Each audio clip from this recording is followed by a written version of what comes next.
임재를 기대합니다. 주님, 이 예배 가운데 충만하게 임하여 주시옵소서. 이렇게 예배를 위해서 기도해 주시고요. 또한 말씀을 전하시는 신종훈 선생님 가운데 함께 해주셔서 정말 영육간의 강건함을 허락해 주시고, 주님께서 주시는 말씀을 대언하실 때 그 말씀 우리가 아멘으로 받고 다시 한번 결단할 수 있는 시간으로 만들어 주시옵소서. 다 같이 두 손 높이 들고 주여 한번 부르시고 기도하시겠습니다. 주여! 하나님 아버지 감사합니다. 주님, 이 시간 예배를 위해서 기도합니다. 하나님, 주님의 사랑과 주님의 임재를 갈망합니다. 하나님께서 함께하여 주시옵소서. 지친 우리의 마음과 상황을 주님께서 위로하여 주시고, 우리가 다시 한번 주님의 사랑 안에 머물 수 있도록, 그래서 결단할 수 있도록 우리 예배 가운데 함께하여 주시옵소서. 전도사님 가운데도 함께하여 주시옵소서. 여기까지 강건함을 허락하여 주시고, 비고치 않고 주님의 사명을 잘 감당할 수 있는 전도사님으로 만들어 주시옵소서. 말씀을 전하십니다. 주님께서 주시는 은혜 가운데 우리가 그 말씀을 아멘으로 받고 다시 한번 주님의 사랑을 느낄 수 있는 말씀 시간이 되기를 원하오니, 하나님 아버지 축복하여 주시고 인도하여 주시옵소서. 함께하여 주시옵소서. 사랑의 하나님 감사합니다. 이 시간 주님 앞에 나와서 주님을 찬양드렸습니다. 하나님, 정말 우리 너무나도 부족합니다. 하나님, 정말 하나님의 자녀로 살아간다고 하지만 이 세상을 살아가면서 하나님 뜻대로 살지 못하고 하나님 앞에 거룩하게 살지 못하는 저희들의 모습을 보며 주님 앞에 이 시간 나아갑니다. 하나님, 우리를 불쌍히 여겨 주시옵소서. 하나님, 성령 하나님 이곳 가운데 임재하여 주시고, 하나님 저희의 찬양을 기뻐 받으시고, 하나님 이 찬양을 통해 정말 이곳 가운데 임재하여 주셔서 우리가 정말 주님을 예배할 때 그 하나님의 뜻과 하나님의 음성 앞에 엎드리는 귀한 시간 될 수 있도록 하나님 임재하여 주시옵소서. 하나님, 이제 말씀을 전합니다. 말씀을 전하는 자 받는 자 피차간의 은혜 받게 하여 주시고, 설교자의 모습을 가려주셔서 설교자가 드러나는 것이 아니라 온전히 하나님이 드러나는 귀한 말씀의 시간 되길 원합니다. 하나님, 우리가 드리는 예배, 오늘 이 예배가 역사의 예배가 되길 원합니다. 정말 누군가에게는 이 예배를 통하여 그때 2023년 6월 16일 금요철야 예배를 통해서 하나님을 만났다라고 하는 이런 예배 될 수 있도록 주님 임재하여 주시옵소서. 주님을 찬양합니다. 감사합니다. 사랑이 많으신 예수님의 이름으로 기도드렸습니다. 아멘. 네, 시간 함께 같이 읽을 하나님 말씀은 말라기 2장 1절에서 9절입니다. 말라기 2장 1절에서 9절 말씀입니다. 제가 가진 성경책으로는 구약성경 1328페이지에 있습니다.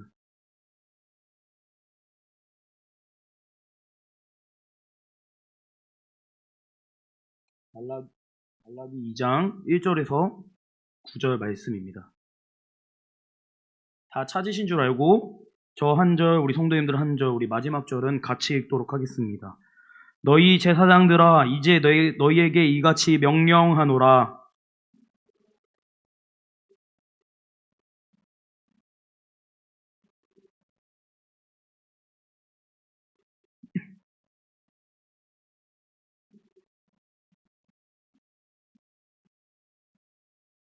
보라, 내가 너희의 자손을 꾸짖을 것이요 똥 곧 너희 절기의 희생의 똥을 너희 얼굴에 바를 것이라. 너희가 그것과 함께 제하여 버림을 당하리라.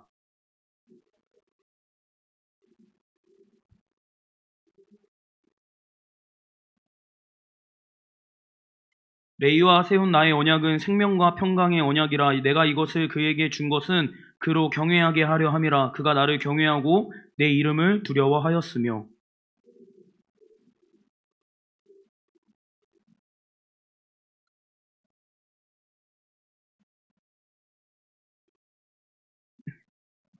제사장의 입술은 지식을 지켜야 하겠고 사람들은 그의 입에서 율법을 구하게 되어야 할 것이니 제사장은 만군의 여호와의 사자가 됨이거늘.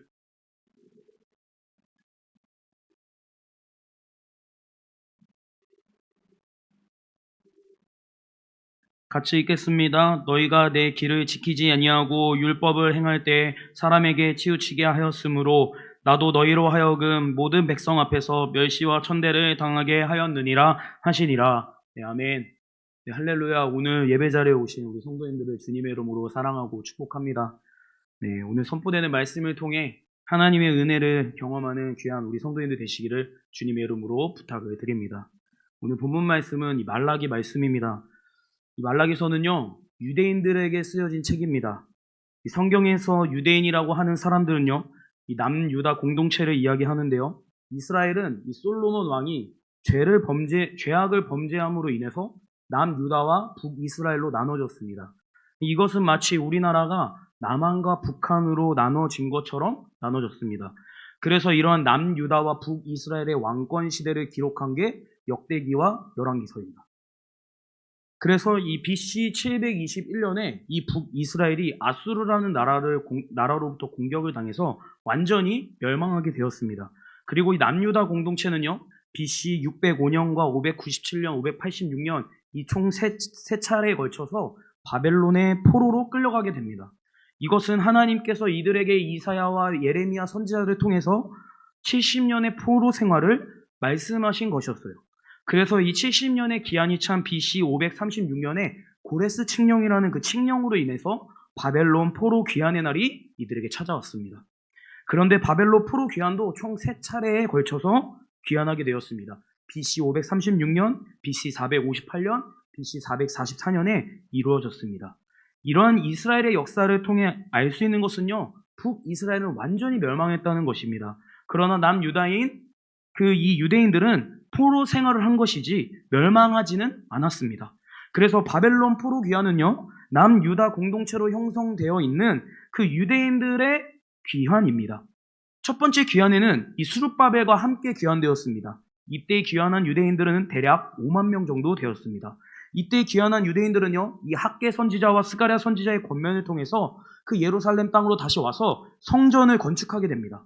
그리고 두 번째 귀환은요, 에스라와 함께 대략 2,000명의 유대인들이 귀환되었습니다. 이때 에스라는요, 학사 겸 제사장이었는데요. 이 학사 겸 제사장이 지금으로 이야기하면 어떤 사역자나 목회자 같은 그런 직분이었습니다.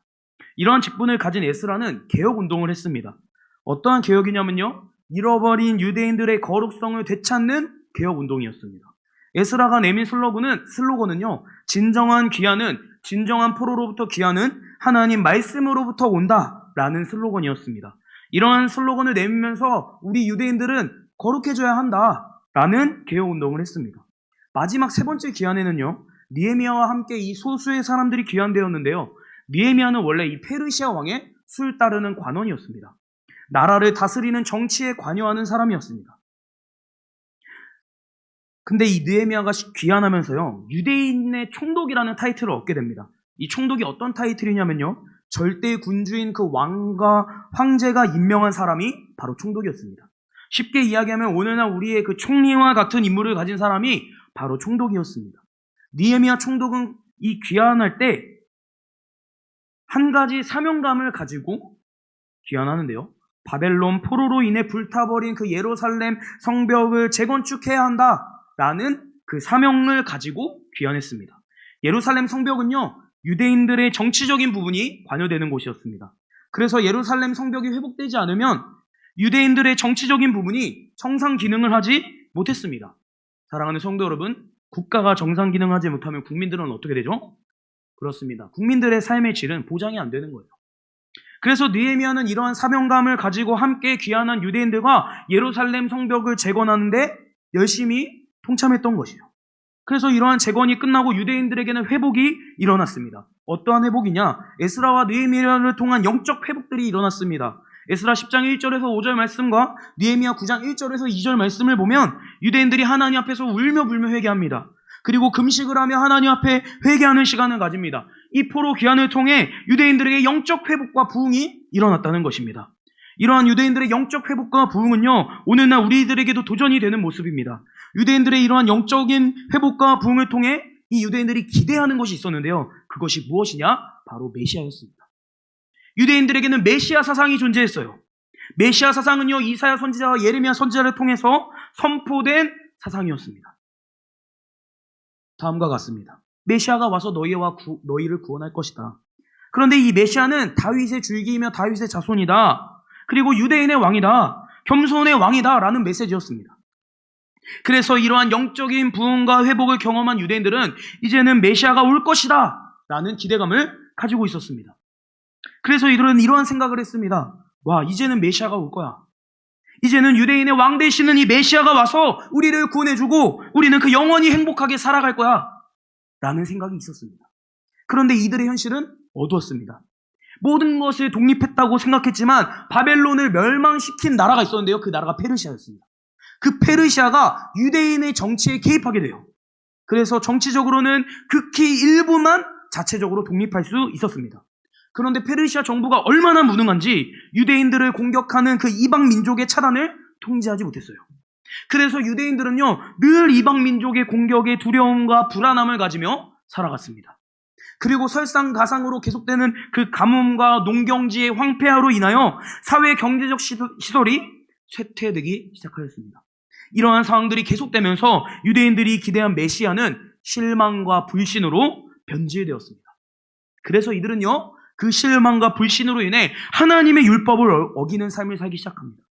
백성들의 신앙을 책임지는 그 제사장들로부터 백성들까지 모두가 다 그 주님의 율법을 어기면서 죄악의 길을 걷기 시작했습니다. 하나님께 돌아오지 아니하고 죄에 빠져 사는 삶을 선택했다는 것입니다. 특별히 제사장들은요, 하나님께 드릴 제물들을 빼돌리는가 반면에 그것은 기본이고 제물을 바칠 때 분명히 주님은 좋은 것을 바쳐라, 첫 새끼를 바쳐라 라고 했지만 병든 것을 바치고, 그리고 제물을 드리는 그 제단을 더럽히는 행위를 하는 그런 많은 범죄들을 제사장들은 벌였습니다. 그리고 백성들은요, 하나님을 예배하지 않는 것은 기본이고요, 그로 인해 우상 숭배가 너무나도 만연했어요.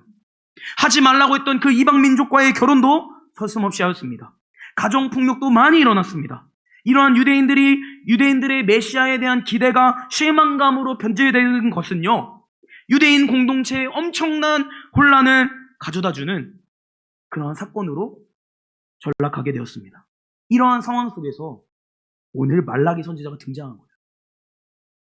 이때 말라기 선지자를 통하여 주님께서 이렇게 말씀하십니다. 오늘 본문은 아니지만 1장 2절 말씀에 나타나는데요, 제가 읽어드리겠습니다. 여호와께서 이르시되 내가 너희를 사랑하였노라 하나. 사랑하는 성도 여러분, 이게 지금 무슨 이야기입니까? 하나님께서 지금 유대인들에게 하신 말씀은요, 내가 너희를 사랑하고 있어 라고 말씀하시는 거예요. 이에 유대인들은 어떻게 반응하였을까요? 이렇게 반응합니다. 주께서 우리를 사랑하셨나이까? 하는도다. 유대인들의 반응이 어떻습니까? 주님, 우리 사랑하는 거 맞습니까?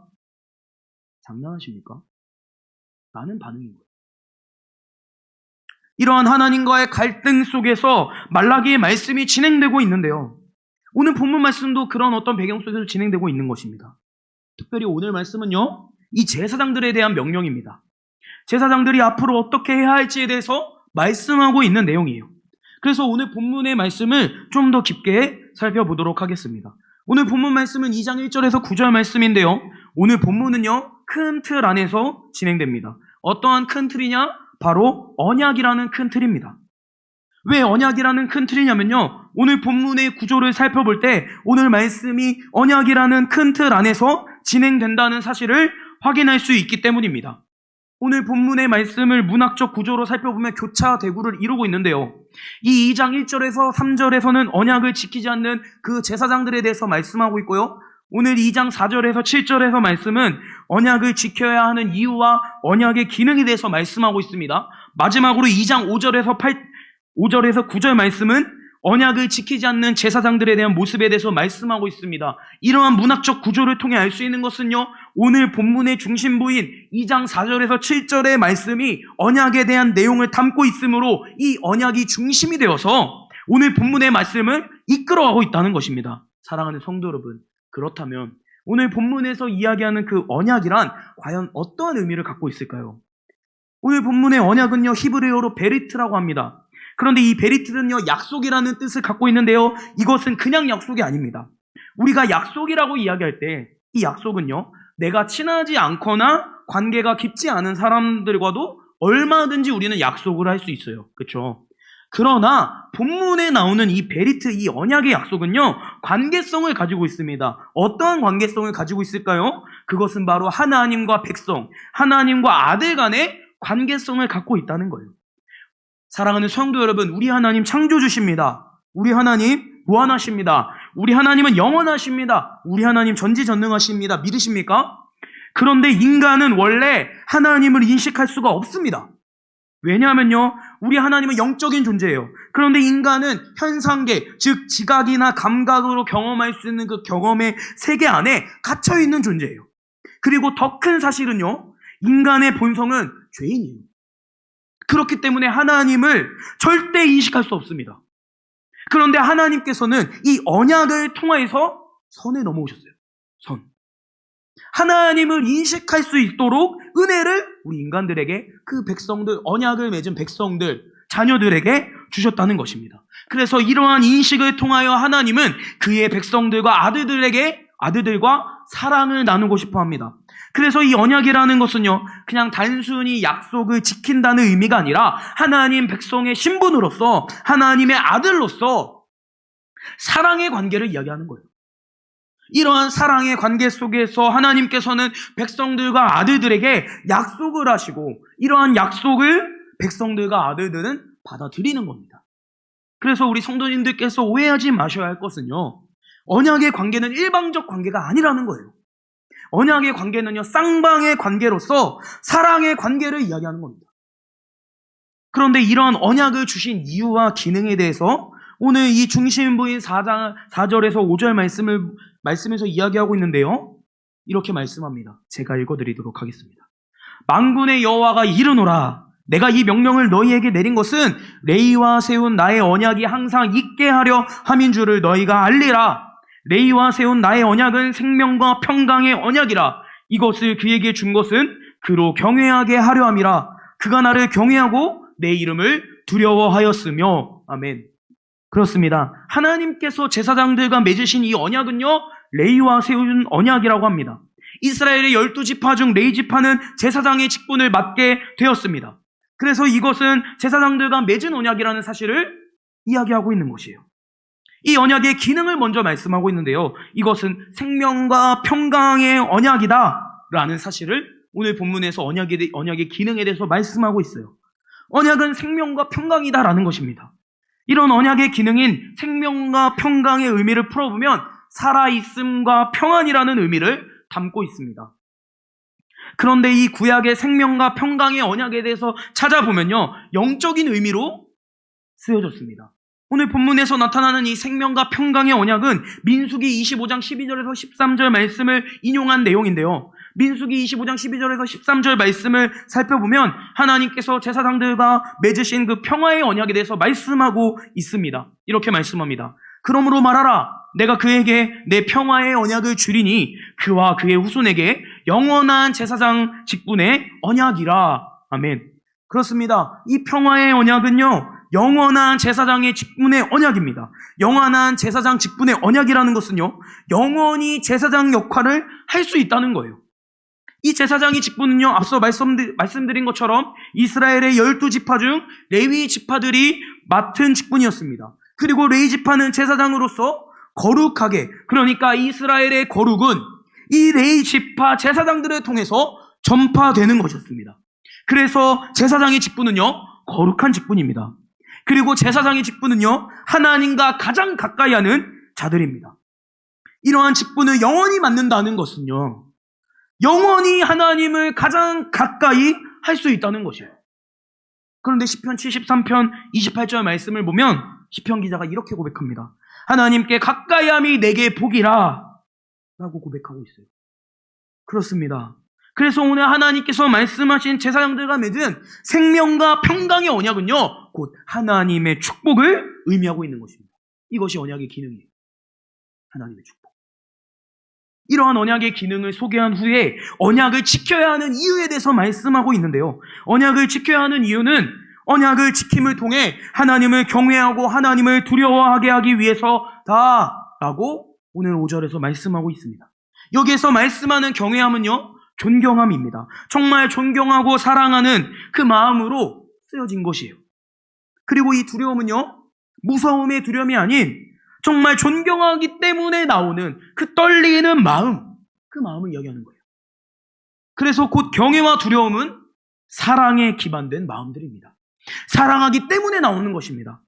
그래서 이러한 언약을 지키게 하는 이유는 하나님과의 관계 속에서 그 사랑을 확인하게 하기 위함인 것입니다. 그래서 4절에서 5절의 말씀에서 말씀하는 그 언약에 대해서 우리가 풀어보자면요. 하나님께서 제사장들에게 주신 그 언약의 내용들이 있습니다. 그런데 이런 언약의 내용들을 잘 지키면 생명과 평강인 언약의 기능이 제 기능을 한다는 거예요. 그리고 언약을 통해서 우리는 하나님과의 사랑을 확인할 수 있다는 겁니다. 그런데 지금 제사장들의 현실은 어떻습니까? 제사장들은 언약의 기능을 정상가동하지 못하고 있습니다. 왜 못하고 있나요? 아까 서두에서 말라기의 이 시대적 배경을 살펴보았듯이 하나님께서 제사장들과 맺으신 언약들이 있습니다. 그런데 그것에 있어서 제대로 살아내지 못했기 때문이에요. 하나님께 드릴 제물을 빼돌리고 제일 좋은 제물을 드려야 하는데 병든 제물들을 바치고 제단을 더럽히는 행위를 하고 이러한 언약의 내용들을 지키지 않았기 때문에, 관계성을 파기했기 때문에 언약의 기능을 정상 가동시키지 못하고 언약을 지켜야 하는 이유에 대해서 인식하지 못하고 있다는 것입니다. 이것을 쉽게 표현하자면 언약의 기능인 영적인 축복과 하나님의 사랑을 이 제사장들이 누리지 못하고 있다는 것이에요. 그래서 오늘 본문의 주제는요, 언약을 통한 하나님의 축복과 사랑을 누리자. 이게 오늘 본문의 주제입니다. 그렇다면 이 시대를 살아가는 우리들에게 주어진 언약은 무엇입니까? 바로 성경 말씀이에요. 이 성경 말씀을 읽고 깨닫는다는 것은요, 엄청난 은혜입니다. 엄청난 역사입니다. 왜냐하면요, 하나님의 자녀가 아니면 깨달을 수 없는 게 이 성경 말씀이에요. 물론 지식적으로 알 수 있겠죠. 그러나 인격적 관계 안에서 정말 하나님의 놀라운 은혜와 그 하나님의 사랑과 하나님의 섭리와 일하심과 역사하심은 절대 깨닫지 못한다는 것이에요. 그래서 오늘날 우리에게 주신 하나님의 언약은요, 하나님의 말씀이 성경입니다. 이것 외에는 없습니다. 이 사실을 우리가 인식해야 돼요. 그렇다면 이쯤에서 우리 성도님들께서 한 가지 의문이 드실 수 있을 것 같아요. 전도사님, 우리는 제사장이 아닌데 본문 말씀이 우리와 무슨 상관이 있습니까? 라는 의문이 드실 수 있을 것 같습니다. 사랑하는 성도 여러분, 제사장의 역할은 예수 그리스도께서 완성하셨어요. 맞습니다. 그분이 대제사장이 되셔서 완전히 이루셨습니다. 십자가에서. 그러나 우리에게는 영적인 제사장의 직분이 존재한다는 것이에요. 베드로전서 2장 9절 말씀에서 이렇게 말씀하고 있습니다. 너희는 택하신 족속이요 왕같은 제사장이라 라고 말씀하고 있습니다. 그렇습니다. 저와 성도님들은요, 왕같은 제사장입니다. 이것은요, 영적인 제사장이라는 것이에요. 제사장의 역할은 끝났습니다. 예수님께서 이루셨어요. 그러나 영적인 제사장으로서의 신분은 존재한다는 것입니다. 제사장의 역할이 무엇이라고 했죠? 이 백성들의 신앙을 도와주는 역할을 합니다. 그리고 제사장은 하나님과 가까이 하는 자들입니다. 사랑하는 성도 여러분, 그리스도인은요, 하나님과 가까이 하는 자들입니다. 그리스도인은요, 세상에 있는 그 하나님을 모르는 그 자들을 하나님께로 인도하는 브릿지 역할을 하는, 제사장 역할을 하는 자들입니다. 그래서 다시 한번 말씀드립니다. 저와 성도님들은 영적인 제사장입니다. 그래서 오늘 본문은 우리들에게 하시는 말씀입니다. 이러한 의미를 기억하며 오늘 말씀에서 나타나는 그 언약을 통한 하나님의 축복과 사랑을 어떻게 누릴 수 있는지에 대해서 우리 함께 살펴보고자 합니다. 먼저 첫 번째입니다. 언약을 통한 하나님의 축복과 사랑을 누릴 수 있는 방법은요, 마음과 귀가 열려 있어야 합니다. 오늘 본문 2절에서 3절 말씀을 살펴보면 서두에서 말씀드린 것처럼 언약을 지키지 않는 제사장들의 모습에 대해서 말씀하고 있는데요. 특별히 2절 말씀을 보면 이렇게 말씀합니다. 만군의 여호와가 이르노라 너희가 만일 듣지 아니하며 마음에 두지 아니하며 내 이름을 영화롭게 하지 아니하면 내가 너희에게 저주를 내려 너희의 복을 저주하리라. 내가 이미 저주하였나니 이는 너희가 그것을 마음에 두지 아니하였음이라. 사랑하는 성도 여러분, 지금 하나님께서는요, 제사장들에게 무엇을 말씀하고 있었습니까? 그렇습니다. 바로 저주에 대해서 말씀하고 있는 것이에요. 연이어서 3절 말씀을 살펴보겠습니다. 3절에서는 이렇게 말씀합니다. 보라, 내가 너희의 자손을 꾸짖을 것이요 똥 곧 너희 절기의 희생의 똥을 너희 얼굴에 바를 것이라. 너희가 그것과 함께 제하여 버림을 당하리라. 그렇습니다. 3절에서는 무엇을 말씀하고 있습니까? 바로 절기의 희생의 똥을 제사장들의 얼굴에 바른 후에 그것과 함께 제사장들을 버린다고 말씀하고 있어요. 그래서 2절에서 3절의 말씀을 통해 알 수 있는 사실들은요, 하나님께서 제사장들에게 저주를 내리신다는 것입니다. 그리고 희생의 똥을 얼굴에 바르고 그것과 함께 제사장들을 버리시겠다고 말씀하십니다. 사랑하는 성도 여러분, 저주는요, 언약적 관계에서 절대로 나올 수 없는 단어입니다. 왜냐하면요, 4절에서 5절의 본문에서 살펴보았듯이 언약적 기능은요, 생명과 평강이기 때문입니다. 축복이기 때문입니다. 그런데 오늘 하나님께서는 제사장들에게 뭐라고 말씀하시죠? 내가 저주하리라 라고 말씀하고 있다는 거예요. 그리고 3절에서 말씀하는 이 희생의 똥은요, 부정한 것을 의미해요. 제사장들이 제사를 지낼 때 희생 제물에 그 배설물을 성전에 버리고 그 희생 제물을 제사로 드렸습니다. 그래서 이것은 곧 제사장들이 현재 부정하다라는 것을 의미하고 있는 것입니다. 그런데 왜 이러한 저주와 부정함이 제사장들에게 나타난 것일까요? 그것은 바로 2절 서두에서 말씀하듯이 만군의 여호와가 이르노라 만에 듣지 아니하며 마음에 두지 아니하며 내 이름을 영화롭게 하지 아니하면 이것 때문입니다. 그렇습니다. 제사장들은요, 하나님의 언약의 말씀을 듣지 않았습니다. 이들은 마음에 두지 않았습니다. 이러니 어떠한 현상이 벌어집니까? 하나님의 이름을 영화롭게 할 수 없는 것입니다. 하나님 앞에 제대로 예배드릴 수 없는 거예요. 그래서 언약의 관계를 통하여 하나님의 축복과 사랑을 누리기 위해서는요, 하나님을 향해 우리의 마음과 귀가 열려 있어야 됩니다. 언약에 있어서 언제나 들을 준비가 돼 있어야 된다는 겁니다. 언제나 들을 준비가 돼 있어야 되고요. 언제나 받아들일 준비가 되어 있어야 한다는 거예요. 신명기 말씀을 보면요, 하나님께서 모세를 통하여 이스라엘에게 계속 매번 말씀하시는 게 무엇이냐면요, 이스라엘아 들으라! 들으라는 거예요. 그리고 마태복음의 산상수훈에서도 예수님께서 말씀하지 않으십니까? 마음이 청결한 자는 복이 있나니 그들이 하나님을 본다 라고 말씀합니다.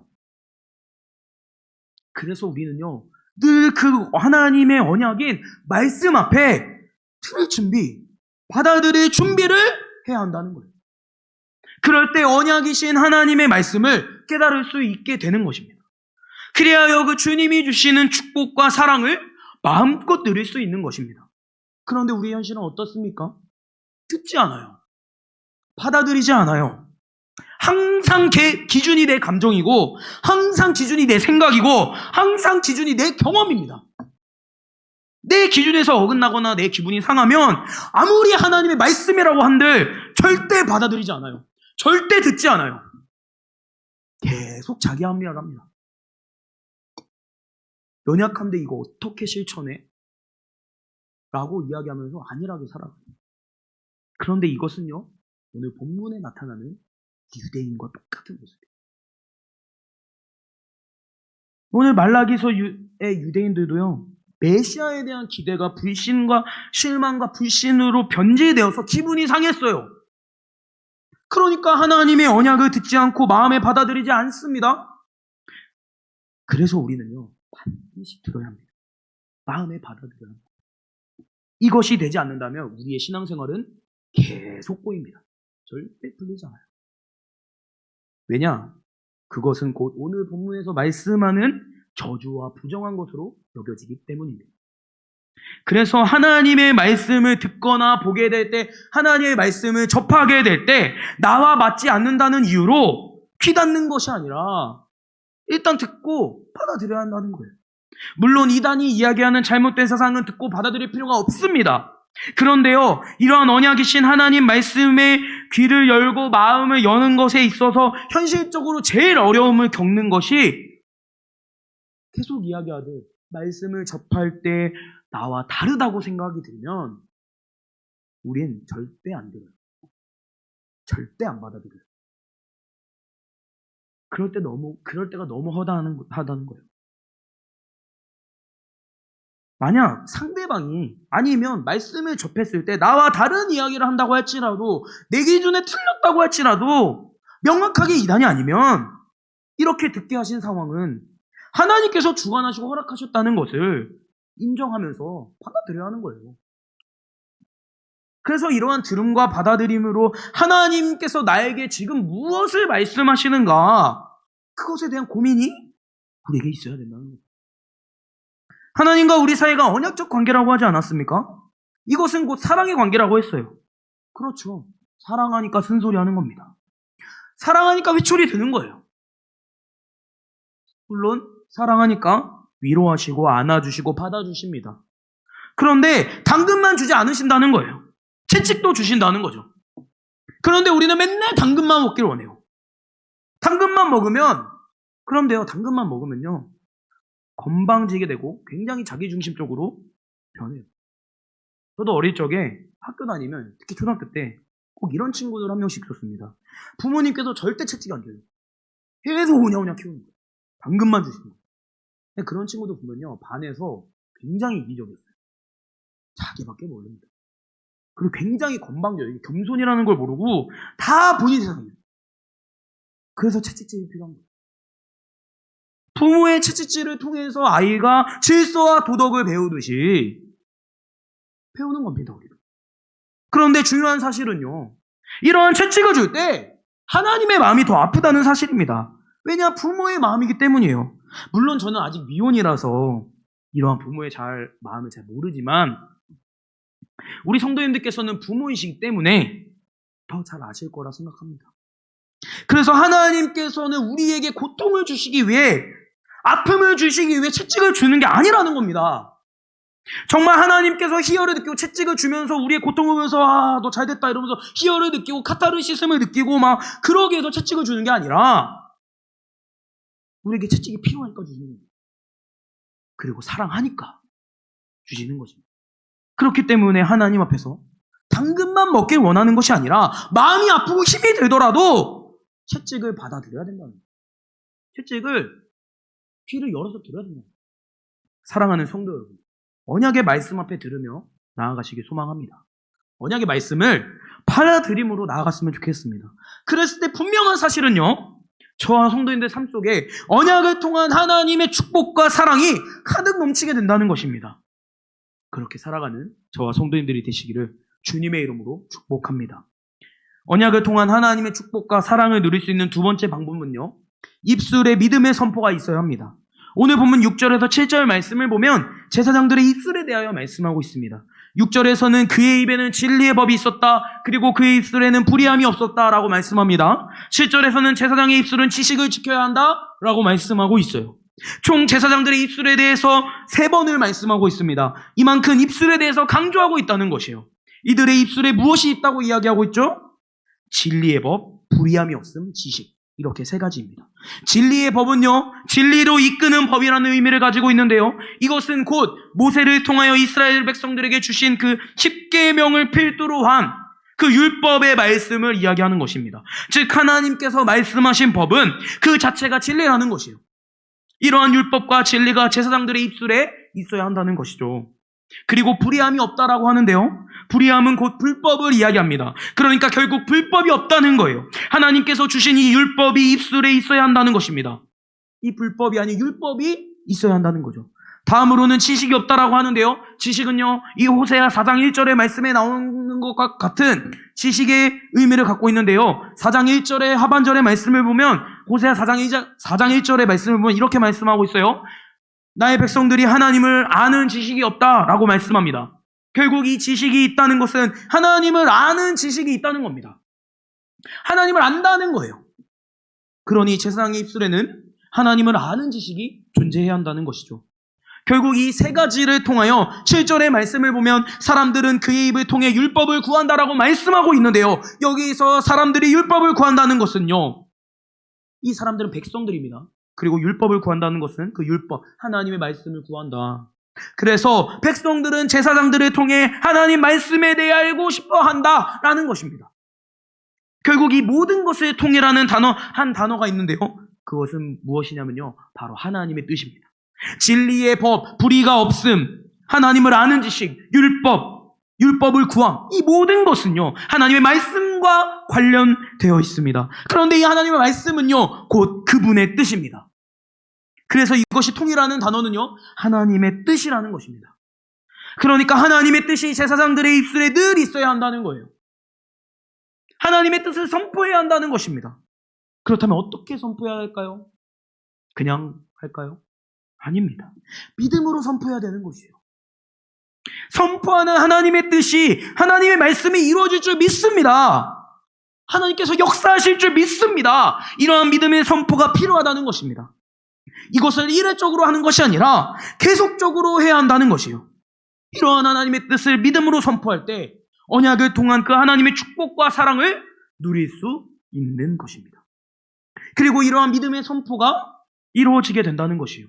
그래서 히브리서 11장 6절 말씀에서도 믿음이 없이는 하나님을 기쁘시게 하지 못한다고 하였습니다. 그래서 우리 입술은요, 믿음의 선포가 살아있어야 하는 것입니다. 사랑하는 성도 여러분, 하나님의 말씀을 들으셨습니까? 하나님의 말씀을 받으셨어요? 그렇다면 들은 말씀과 받은 말씀에 대한 깨달음이 저와 성도님들에게 존재하게 될 거예요. 그것이 저와 성도님들을 향한 하나님의 뜻입니다. 그렇다면 하나님께서 주신 그 깨달음을 가지고 우리는요, 믿음으로 선포해야 되는 거예요. 그랬을 때 그 믿음의 선포가, 그 믿음의 고백이 저와 성도님의 삶들을 인도하실 줄 믿습니다. 그리고 우리의 공동체를 인도하실 줄 믿습니다. 그런데 우리 현실은요, 자꾸 현실을 봐요. 자꾸 보이는 것을 쫓아갑니다. 현실과 보이는 것 때문에 안 될 거야, 힘들지 않을까, 이거 한다고 진짜 이루어져, 입술로 고백한다고 뭐 되나? 라는 생각을 우리는 자꾸 해요.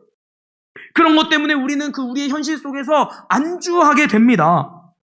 그런데 이러한 현실에서 안주하면 안 된다는 거예요. 물론 현실을 직시하고 현실을 인식하는 것은 매우 필요합니다. 그런데 그 현실에 빠져들어서 믿음의 선포를 하지 못하게 만드는 것은요, 하면 안 된다는 거예요. 지금의 사정과 현실은 매우 어렵고 힘들지만 믿음의 선포해야 된다는 거예요.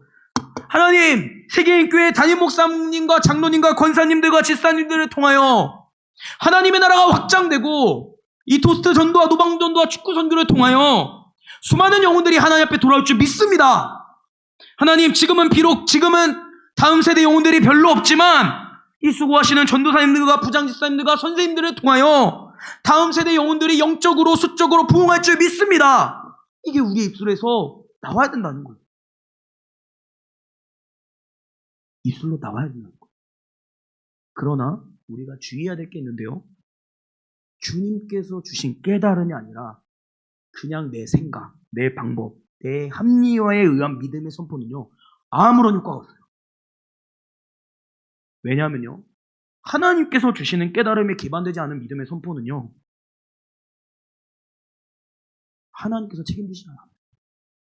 이것이 우리가 주의해야 하는 것입니다.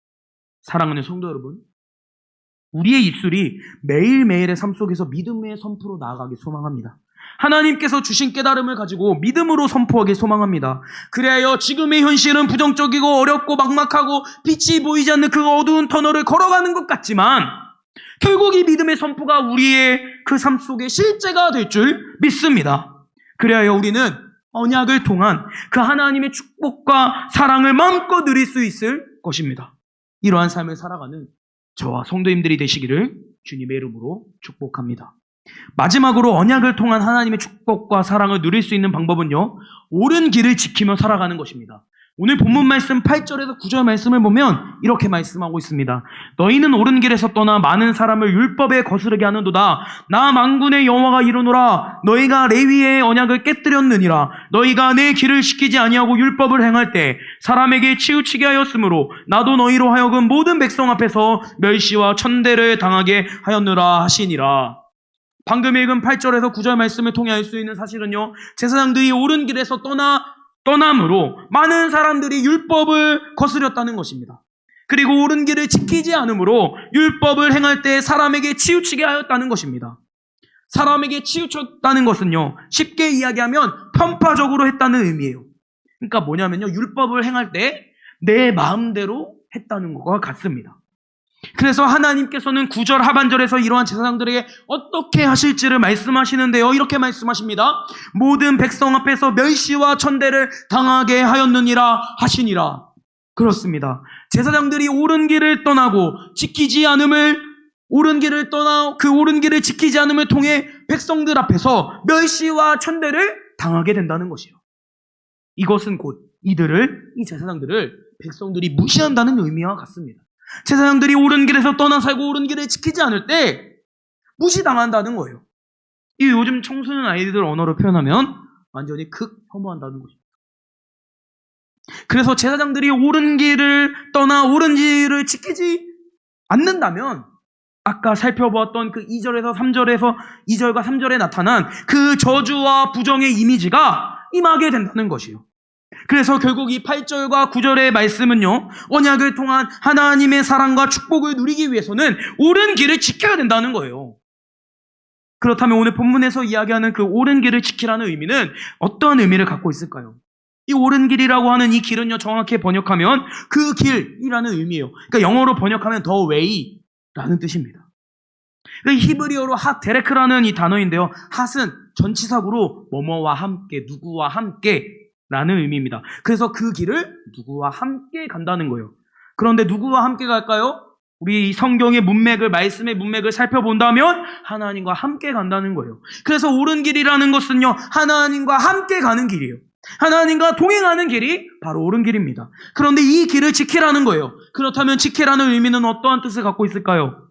보호하다, 보존하다라는 의미를 갖고 있는데요. 그래서 이 의미를 이미지화 시켜본다면 이 양의 목자들이 있어요. 그리고 그 울타리에 양들이 안에 있습니다. 이 목자가 양들을 보호하는 그 이미지를 연상시키면 될 것 같습니다. 그리고 이 옳은 길을 지키라는 이 말씀을 문법적으로 살펴보면 이것은 능동태와 절대형으로 쓰여졌어요. 그러니까 능동태는요, 뭐냐면 능동적인 것을 이야기하는 거예요. 그러니까 옳은 길을 지키는 것이 그 옳은 길을 지키는 자의 수동성이 아니라 능동적으로 하라는 거예요. 그리고 이 히브리어에서 절대형은요, 현재를 나타냅니다. 그래서 오늘 8절과 9절의 말씀은 너희가 하나님과 함께 가는 이 길, 이 옳은 길을 현재 보호하고 있지 않다는 거예요. 그러니까 너네 이 말라기에서 유대인들아, 너희들이 지금 이 하나님과 함께 가는 길을 보호하고 있지 않다라고 이야기하는 겁니다. 그러니까 이거는 곧 니네가 옳은 길을 지키고 있지 않으니까 옳은 길을 지켜라, 옳은 길을 보호해라 라고 말씀하고 있는 거예요. 그런데 더욱 놀라운 사실은요, 이것은 단순히 그냥 하나님과 함께 가는 이 길, 보호하고 가만히 있는 것으로만, 내가 가만히 있으면 하나님 알아서 하시겠지, 이거로 생각하면 안 된다는 겁니다. 지키다는요, 동사로 쓰여졌어요. 그 동사가 뭐예요? 행동하는 겁니다. 그러니까 움직이는 거예요.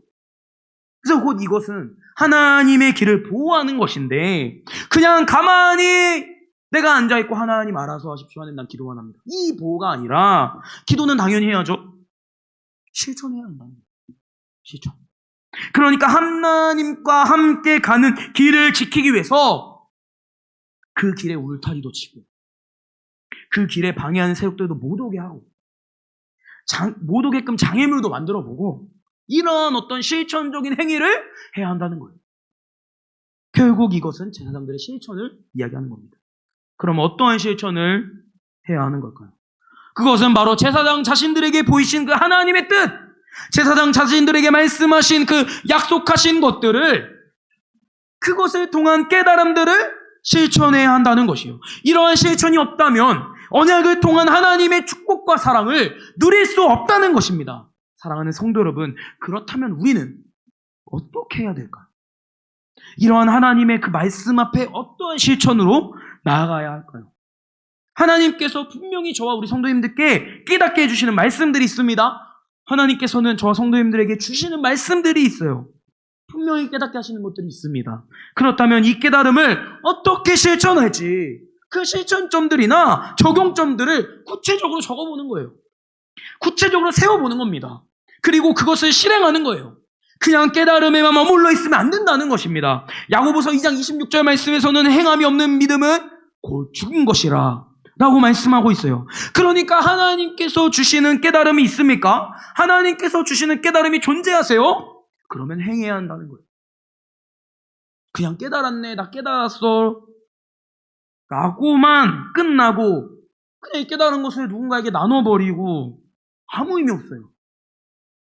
깨달음을 나눠서 남에게 인정받고 그것에 만족하려고 하십니까? 깨달은 사실을 자랑하고 싶으십니까? 나 영적인 사람이야 라고 드러내고 싶으세요?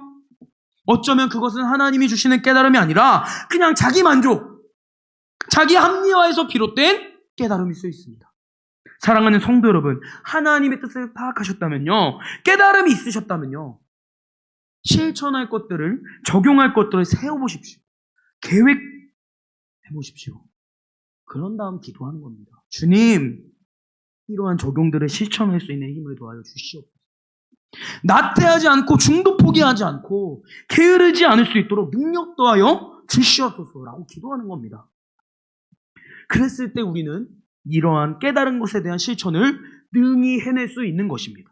사랑하는 성도 여러분, 깨달음이 있으시다면 실천할 것들을 계획해 보십시오. 큰 것이 아니어도 좋습니다. 작은 실천부터 하시면서 내가 할 수 있는 것들을 실천한다면 이것이 결국 점점 큰 실천으로 성장해 나아가게 된다는 것이요. 이러한 은혜로 인해 우리의 모습이 옳은 길을 지켜나아가는 그 모습으로 살길 주님의 이름으로 소망합니다. 그렇게 살아가는 저와 성도님들이 되시기를 주님의 이름으로 축복합니다. 말씀을 정리하도록 하겠습니다. 오늘 우리는 언약을 통한 하나님의 축복과 사랑을 누리는 그 삶에 대해서 함께 살펴보았습니다. 언약을 통한 하나님의 축복과 사랑을 누릴 수 있는 방법은요, 첫 번째로는 우리의 귀와 마음이 열려야 함을 살펴보았습니다. 이 시대의 하나님의 언약은 성경 말씀에 있습니다. 그래서 우리는 언제나 하나님의 말씀을 듣고 언제나 하나님의 말씀을 받아들여야 한다는 것에 대해서 우리는 함께 살펴보았어요. 특별히 우리들은 하나님의 말씀 중에서 당근만 듣고 당근만 받아들이고 싶어하는 그러한 기질들이 있습니다. 그러나 오늘 말씀은요, 채찍도 들을 줄 알아야 되고 채찍도 받아들일 줄 알아야 한다는 것을 우리는 함께 살펴보았어요. 그럴 때 하나님께서 주시는 깨달음이 있다는 것을 함께 살펴보았습니다.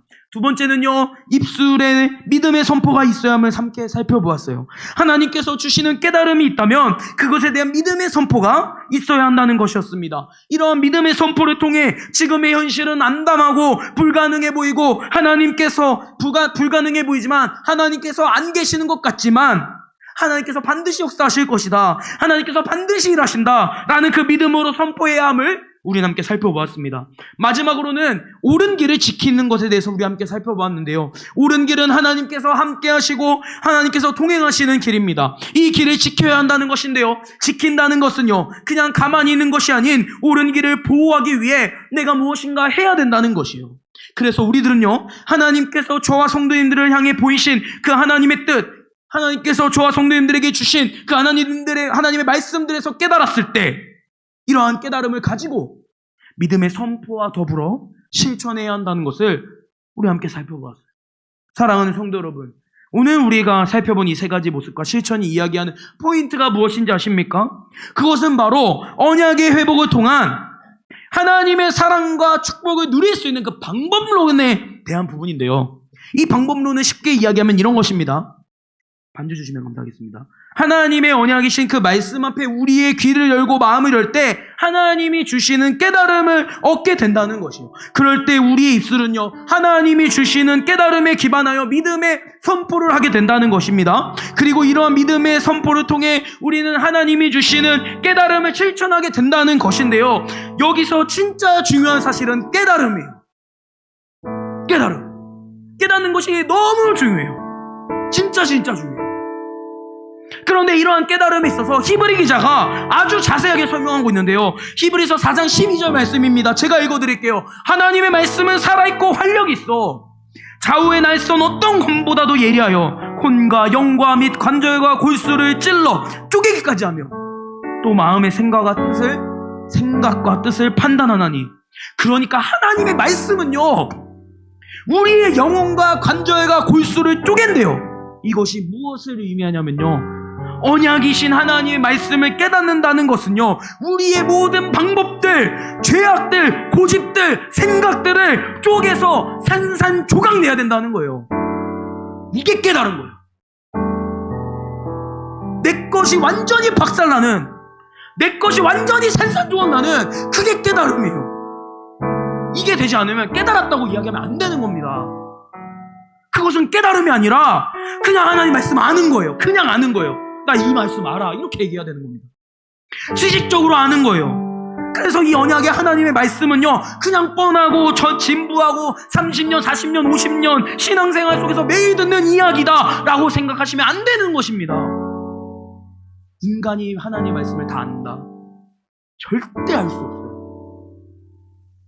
변하지 않는 진리예요.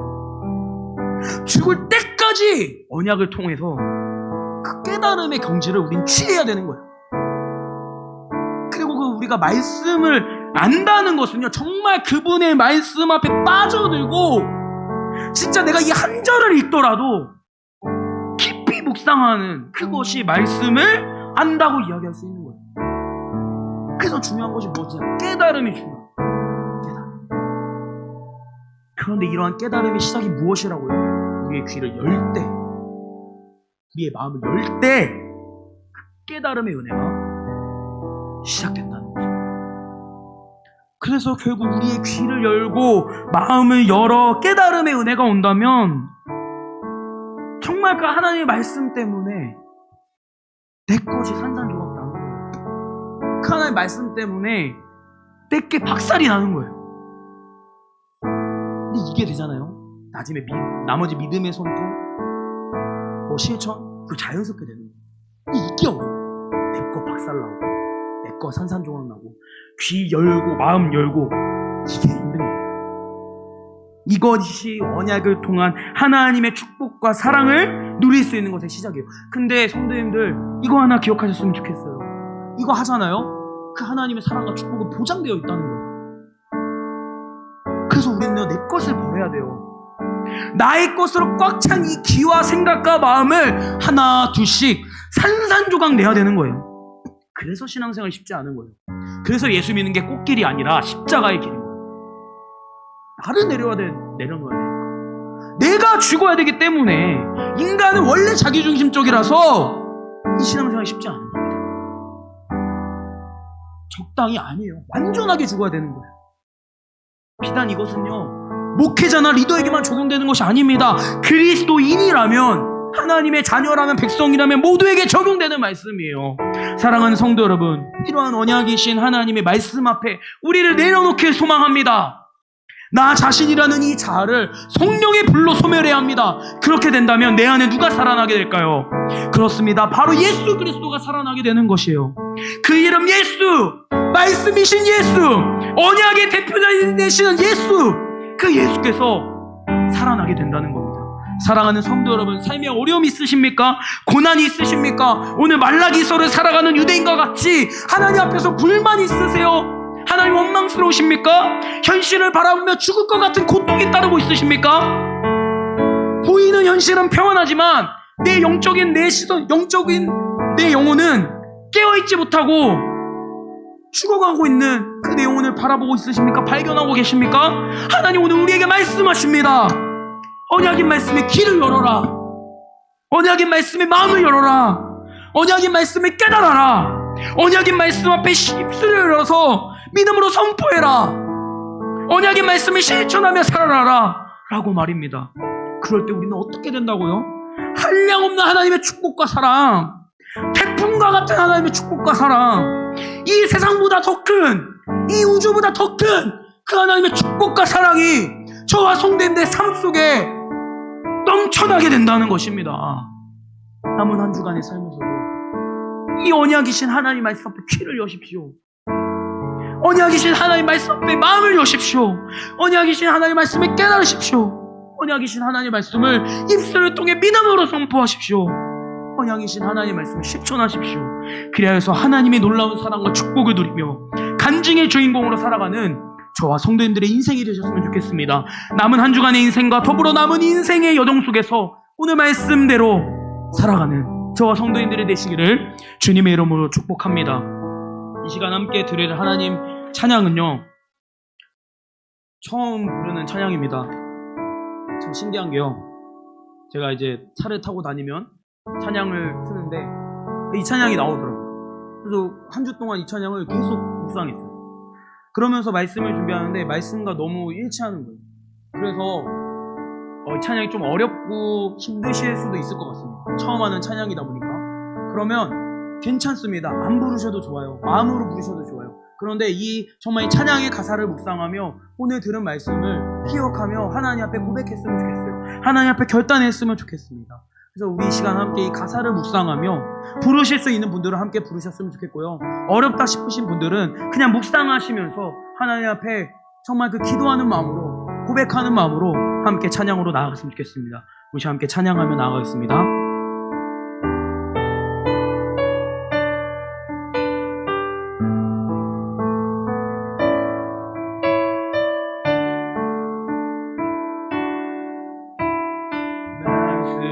앞에서 경외함으로 주께 홀로 섭니다. 생명의 말씀 읽고 순종해 주를 예배합니다.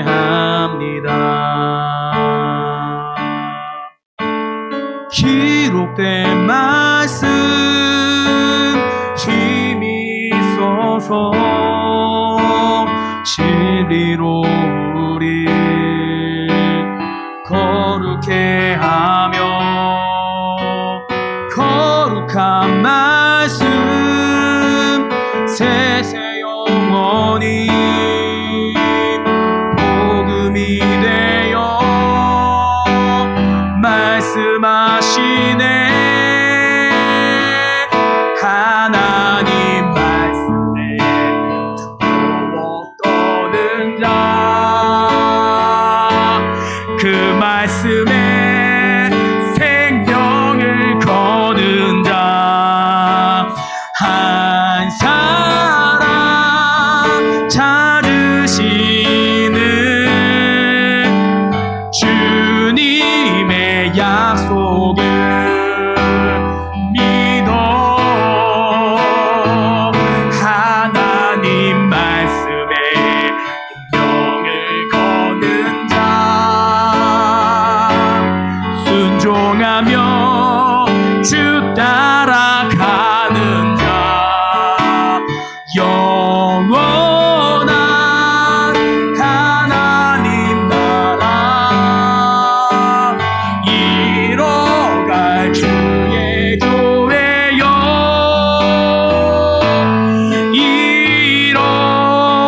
일어나라. 우리 후렴 부르시겠습니다. 하나님 말씀에 두려워 떠는 자, 그 말씀에 생명을 거는 자, 한 사람 찾으시는 주님의 약속을 믿어. 하나님 말씀에 명을 거는 자, 순종하며 주 따라가는 자, 영원한 하나님 나라 이뤄갈 주의 교회여. 일어나라. 우리 시간 함께 기도하기에 소망합니다. 오늘 들은 말씀을 가지고 함께 기도하기 원해요. 하나님 말씀 앞에 두려움으로 나아가기 원합니다. 하나님 말씀 앞에 떠는 자로 살아가기 원합니다. 주님의 그 언약의 말씀을 우리가 받아들이고 듣고 깨달음으로 나아가는 귀한 우리 인생이 될 수 있도록, 우리의 이 공동체가 될 수 있도록 성령 하나님 역사하여 주시옵소서. 성령 하나님 인도하여 주시옵소서. 성령 하나님 내부어 주시옵소서. 오늘 들은 말씀을 가지고 주여 세 번 외치시고 우리 하나님 앞에 간절히 기도하며 나아가시겠습니다. 주여 주여 주여. 하나님 감사합니다. 주여 주여 아버지 내부어 주시옵소서. 하나님 주님 앞에 기도합니다. 하나님 주 앞에 주님의 말씀 앞에 우리가 경외함으로 나아가기 원합니다. 주님의 말씀 우리가 두려워하기 원합니다. 아버지 하나님의 말씀 우리가 사모하며 나아가기 원합니다. 주여 그 언약적 관계를 회복하며 나아가기 원합니다. 아버지 정말 아버지 언약을 통하여 아버지 하나님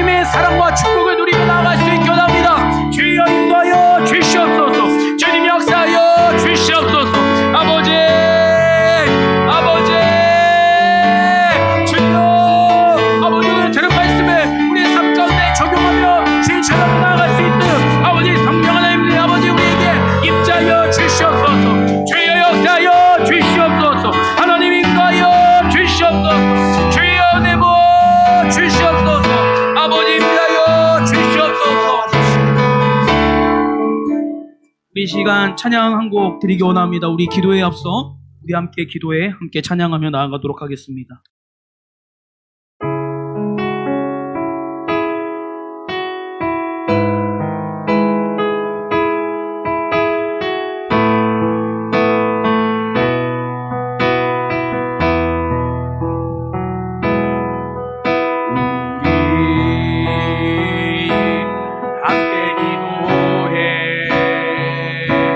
주 앞에 나와 무릎 꿇고 긍휼 베푸시는 주 하늘을 향해 두 손 우리 처음부터 고백하기 원합니다. 우리 함께 기도해 주 앞에 나와 무릎 꿇고 긍휼 베푸시는 주 아멘 하늘을 향해 아멘 두 손 들고 하늘 문이 열리고 은혜의 비추기 이 땅 가득 내리도록 마침내 주 오셔서 의의 비추기 우리 위에 부으시도록 하늘 문이 열리고 하늘 문이 열리고 은혜의 비추기 이 땅 가득 내리도록 아멘 마침내 주 오셔서 은혜의 비추기 우리 위에 부으시도록 우리 시간 함께 기도하기 원하는데 우리 시간 함께 첫 번째로 기도하실 것은요 우리가 하나님 앞에 회개함으로 나아가기 원합니다. 하나님 앞에 나아가기 위해서는요 우리의 회개가 필요합니다. 그리고 하나님의 긍휼하심을 구해야 돼요. 죄가 있이는 하나님 앞에 나아갈 수가 없어요. 그래서 기도하기 소망합니다. 주님 방금 부른 찬양의 가사처럼 우리에게 긍휼을 베풀어 주시옵소서. 주님 우리를 불쌍히 여겨 주시옵소서. 그래서 죄악에서 떠나 주님을 보게 하여 주시옵소서. 오늘 이 기도의 시간이 하나님의 은혜를 누리는 시간이 될 수 있도록 성령 하나님 이곳 가운데 임재하시고 긍휼함 베풀어 주시옵소서. 우리 죄 한번 외치고 우리 뜨겁게 하나님 앞에 간절히 기도하며 나가시겠습니다. 주여 하나님 감사합니다. 아버지 얘기합니다. 주여 아버지 은혜 보여주시옵소서. 하나님 인도하여 주시옵소서.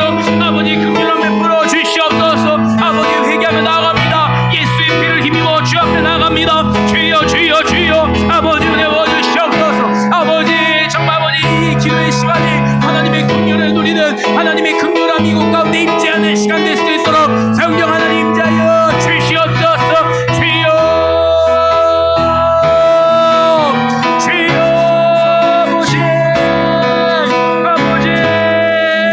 아버지 주여 내버 주시옵소서. 하나님 임재하여 주시옵소서. 주여 아버지 이곳 가운데 임재하여 주시옵소서. 아버지 우리의 길을 주님께서 용서하여 주시옵소서. 아버지 우리가 아버지 주 앞에 기도합니다. 아버지 우리 회개를 받으시고 아버지 우리가 주의 아버지 피를 힘입어 정결함을 얻어 이 시간 기도회로 나아갈 수 있도록 성령 하나님 역사하여 주시옵소서. 주여 내버 주시옵소서. 주여 주여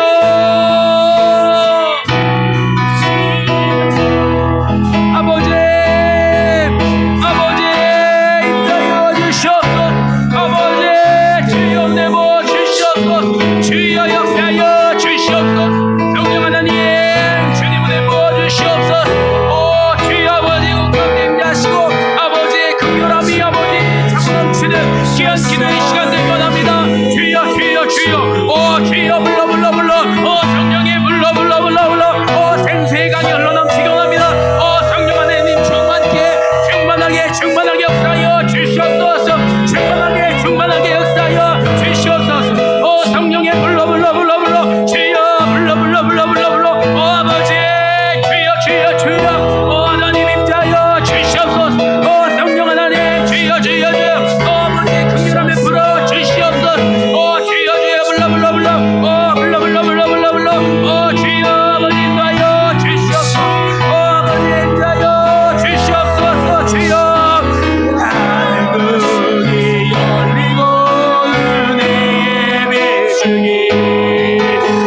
번째로 기도하기 원합니다. 우리 여름 사역 준비를 위해서 함께 기도하기 원합니다.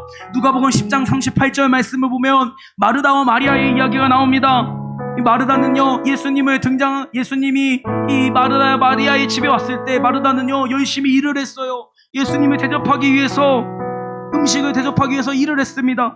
그러나 마리아는 달랐어요. 예수님의 발치에서 예수님의 말씀을 들었습니다. 그런데 예수님께서는 이때 무엇이라 말씀하시냐면요, 마리아가 택한 것이 옳도다라고 말씀하십니다. 사랑하는 성도 여러분, 우리가 여름 사역을 준비합니다. 농어촌 선교, 필리핀 선교, 초등부, 중고등부 여름 선교학교, 미수련회, 청년부 여름 행사, 여러 가지들이 있습니다. 우리가 준비하는 이 사역, 주님을 위한 것입니다. 주님의 나라를 위한 것이에요. 해야만 합니다. 그런데 이 사역을 하기 전에 우리에게 필요한 것은 거룩함입니다.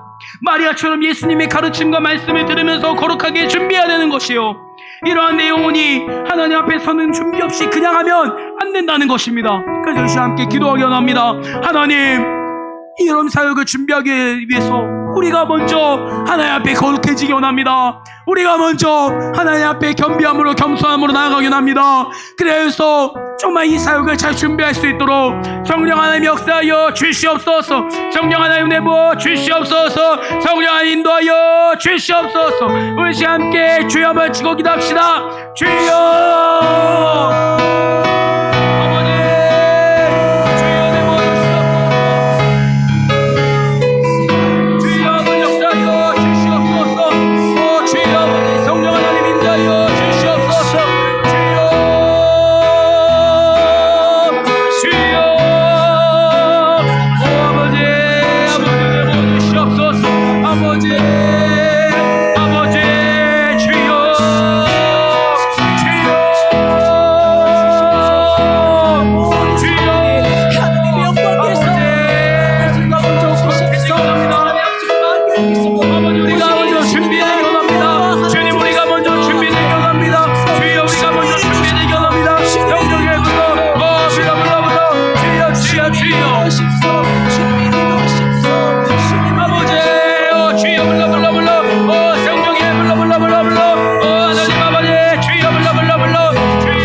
하나님은 내부어 주시옵소서. 우리 시간 함께 우리 찬양 한 번 더 하기 원합니다.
다시 한번 기도하기 원합니다.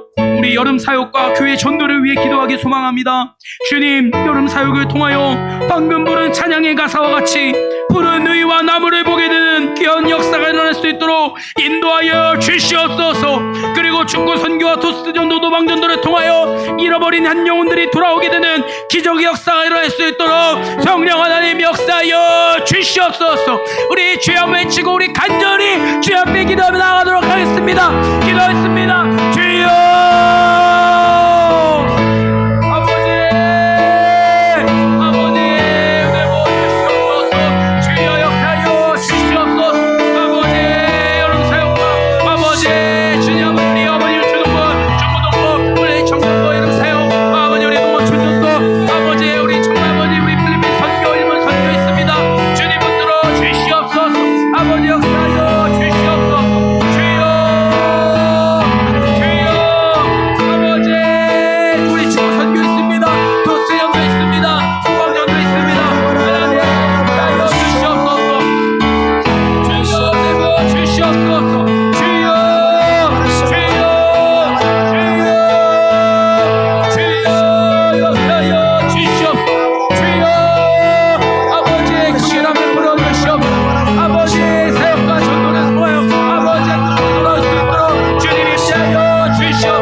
이 시간 마지막으로 기도하기 원합니다. 우리 마지막 기도 때는요, 우리 정말 이 나라와 민족을 위하여 기도하기 소망합니다.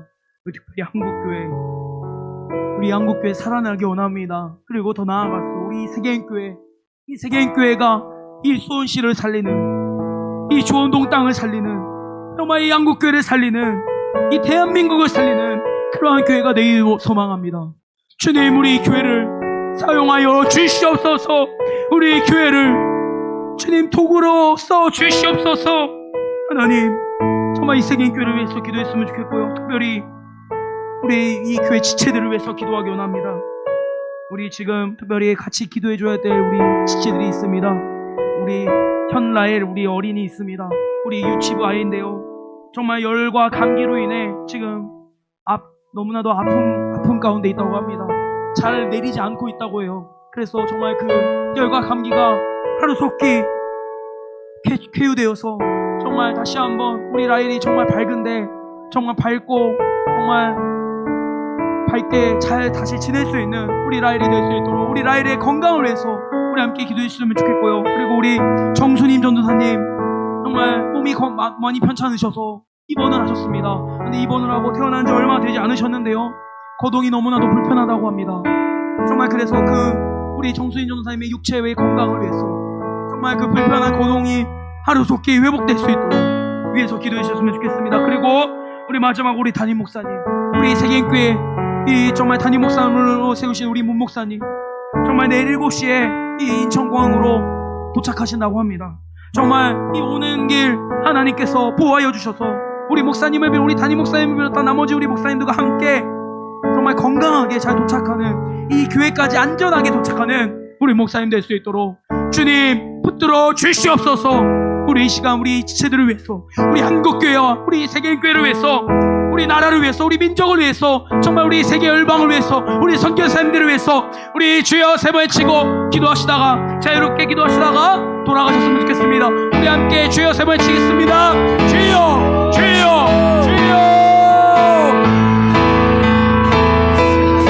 아버지 인자하여 주시옵소서. 주여 아버지 나라 민족을 주님께서 아버지 주여 아버지 주님께서 아버지 주관하여 주여